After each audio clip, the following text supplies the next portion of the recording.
Hey guys, I am Pragati and welcome to my channel. তোমরা সবাই কেমন আছো? আশা করি খুব ভালো আছে। আমিও আজকে খুব ভালো আছি, কারণ আমি আজকে একটা জায়গায় যাব। তোমরা অবশ্যই থাম্বনেল আর টাইটেল দেখে বুঝতেই পেরেছো, আর যদি না বুঝতে পারো তাহলে আমার এই ভিডিওটা পুরোটা ভালো করে দেখো, স্কিপ না করে, তাহলে কিন্তু বুঝতে পারবে।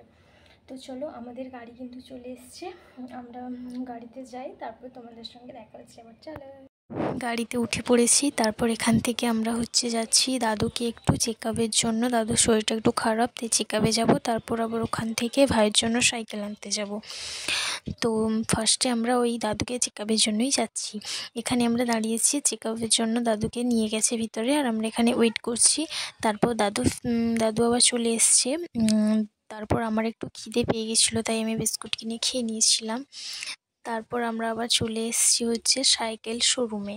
এখানে দোকানে এসে আমি না একটুখানি বসছিলাম। তারপর দোকানি আমাদেরকে বললো যে শোরুমে নিয়ে যাবে, মানে যেখানে অনেক সাইকেল আছে আর কি। এই যে দেখো, শোরুমে চলে এসেছি, আর এখানে না অনেক সাইকেল রয়েছে। সেখান থেকে তুমি তোমার পছন্দের মতো একটা সাইকেল নিয়ে যেতে পারো। আর আমার ভাইও একটা সাইকেল পছন্দ করে নিয়েছে, আর সেটাই এখানে দোকানদার রেডি করে দিচ্ছে বাড়ি নিয়ে আসার জন্য আর কি। আর আমার ভাই যে সাইকেলটা পেয়ে কত খুশি হয়েছে, সেটা তোমরা ওর মুখ থেকেই কিন্তু শুনে নাও। কি কিনলি, বাইক না সাইকেল? না, সাইকেল বন্ধুরা দেখুন। তো গাইস, আমি বাড়ি চলে এসেছি, আর বাইরে না কিছু গরম উঠে খাইনি। বাড়িতে এসে একদম ভাত খেয়ে তারপর তোমাদের সঙ্গে সামনে আবার এলাম। তো যদি আমার ভিডিওটা ভালো লাগে তাহলে অবশ্যই like, comment, share and subscribe করে দিও। 5 টাকা বেল ঘন্টাটা ক্লিক করে দেবে দিও। চলো, দেখা হচ্ছে পরে নেক্সট কোনো ব্লগে। Tata, bye bye.